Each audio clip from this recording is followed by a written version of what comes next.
દેશના યશસ્વી વડાપ્રધાન આદરણીય નરેન્દ્રભાઈ મોદી સાહેબ એમની પોતાની પરિકલ્પના કે આ દેશને આત્મનિર્ભર બનાવવો છે અને આ દેશની આઝાદીના 100 વર્ષ 2047માં પૂરા થવા જઈ રહ્યા છે ત્યારે એ વખતનું ભારત એટલે મહાન ભારત અને વિકસિત ભારત એ સંદર્ભે સમગ્ર દેશની અંદર આદરણીય નરેન્દ્રભાઈ મોદી સાહેબે સૌ નાગરિકોને સૌ દેશવાસીઓને અપીલ કરે છે કે આપણે બધા સાથે મળીને આત્મનિર્ભર ભારત અને હર ઘર સ્વદેશી અભિયાન ચલાવવું જરૂરી છે અને આ અભિયાન દ્વારા માન્ય પ્રધાનમંત્રીશ્રીએ કહ્યું છે કે 2047માં વિકસિત ભારત બનાવીશું અને તેનો માર્ગ આત્મનિર્ભર ભારતથી થઈને જાય છે તેના મૂળ રૂપમાં સ્વદેશી છે 140 કરોડ દેશવાસીઓને પ્રાર્થના કરી છે કે તેઓએ જે પણ ખરીદે તે દેશમાં બનેલી વસ્તુ હોય અને દેશના નાગરિકના પરસેવે બનેલી વસ્તુ હોય દેશની ઔદ્યોગિક એકમમાં બનેલી વસ્તુ હોય એવી વસ્તુઓનો ઉપયોગ કરવા માટે એમણે અપીલ કરી છે. સાથે સાથે એમણે આહવાન પણ કર્યું છે કે જે લોકો જરૂરિયાત મુજબની વસ્તુઓ તો ખરીદી રહ્યા છે, સ્વદેશી ખરીદે, પણ વેપારી મિત્રોને પણ તેમને આહવાન કર્યું છે કે આપ પણ જે કંઈક સેલ્સ કરો એ પણ પોતાના દેશમાં બનેલી વસ્તુ હોવી જરૂરી છે અને આપણે બધા સાથે મળીને તમામ નાગરિકો સાથે મળીને આ અભિયાનને અભિયાન તરીકે ઉપાડી લેવું ખૂબ જરૂરી છે. ત્યારે આ વેપારી વર્ગના તમામ મિત્રોને હું વિનંતી કરું છું કે આપ પણ પોતાના દુકાન ઉપર આ બહારથી એક બેનર લગાવવામાં આવે કે અમારી દુકાને સ્વદેશી મળશે, સ્વદેશી વસ્તુ મળશે, એ પ્રકારનું એક આહવાન કરે અને એ પ્રકારનું બોર્ડ પણ લગાવે અને એમ પણ કહી શકાય કે અમારી દુકાનમાં માત્ર સ્વદેશી વસ્તુ મળશે, એ પણ એ પોતે આહવાનથી કહી શકે છે. સાથે સાથે માન્ય રાષ્ટ્રીય અધ્યક્ષ જેપી નડ્ડા સાહેબ પણ આ અભિયાનને વેગવંત બનાવવા માટે કાર્યકર્તાઓને હાકલ કરી છે અને આપણે બધા સાથે જનને જોડીને સ્વદેશી અભિયાન અને સ્વદેશી અભિયાનને જન આંદોલન બનાવીએ અને આ અભિયાનને 90 દિવસ એટલે કે 25મી સપ્ટેમ્બર પંડિત દીનદયાળ ઉપાધ્યાયજીના જન્મ જયંતિથી લઈને આપણા દેશના ભારત રત્ન એવા આપણા અટલ બિહારી વાજપેયીની જન્મ જયંતિ સુધી 25મી ડિસેમ્બર સુધી આ અભિયાનને 90 દિવસના અભિયાનને ચલાવીએ અને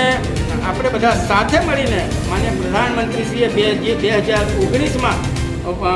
દેશવાસીઓને હાકલ કરી હતી કે લોકલ ફોર વોકલનો મંત્ર આપ્યો છે એને સાર્થક કરવાના પ્રયત્નો કરીએ, જેથી કરીને આપણે 2047ની અંદર આપણા દેશને વિકસિત ભારત બનાવવામાં કોઈ પણ પાછું નહીં રહે. એના માટે આપણે સૌ કટિબદ્ધ થઈએ અને સ્વદેશી અપનાવીશું તો જ આપણે આ દેશને આપણે આત્મનિર્ભર ભારત બનાવીશું અને 2047ની અંદર વિકસિત ભારત બનાવીશું અને મહાન ભારત બનાવીશું. તો હું પણ આપ સૌને સમગ્ર દેશવાસીઓને મારા લોકસભા મત વિસ્તારમાં આવતા તમામ નાગરિકોને અપીલ કરું છું, તમામ વેપારી મિત્રોને અપીલ કરું છું, તમામ ખેડૂતોને અપીલ કરું છું કે આપ પણ સ્વદેશી વસ્તુ અપનાવવા માટે કટિબદ્ધ થાઓ અને આપના માધ્યમથી આ જે અભિયાન છે એને જન આંદોલન અભિયાન તરીકે આપણે જોડી અને આગળ વધીએ એ જ અભ્યર્થના. વંદે માતરમ. ભારત માતા. દેશના યશસ્વી વડાપ્રધાન માન્ય નરેન્દ્ર મોદી સાહેબનો મંત્ર છે, ધ્યેય છે કે ભારત એ વિકસિત ભારત બને અને 2047 સુધીમાં આપને નંબર 1 ઉપર એટલે કે વિશ્વગુરુ તરીકે પ્રસ્થાપિત કરીએ. એ માટે ભારતને વિકસિત કરવા માટેનો જો કોઈ મંત્ર હોય